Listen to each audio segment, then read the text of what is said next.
ప్రియమైన విద్యార్థుల తల్లిదండ్రులకి గౌతమ్ ఇంగ్లీష్ మీడియం స్కూల్ మరియు రవిచంద్ర పాఠశాల కళాశాలల తరపున సంక్రాంతి శుభాకాంక్షలు. మకర సంక్రాంతి అంటే కేవలం గాలిపటాలు ఎగిరేసేది, స్వీట్స్ పంచుకున్నది మాత్రమే కాదు. It's a celebration of harvest. రైతులు నెలపాటున కష్టం చేసి వాళ్ళ పంటలను పండించి ఈ మకర సంక్రాంతి సెలబ్రేట్ చేసుకుంటారు.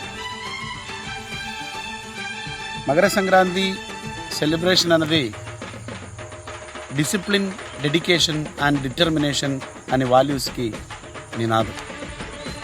మన విద్యార్థులలో కూడా ఈ వాల్యూస్ని నింపడమే మా కర్తవ్యం. మీకు, మీ సకుటుంబ పరివారులకి అందరికీ మా సంక్రాంతి శుభాకాంక్షలు. Thank you.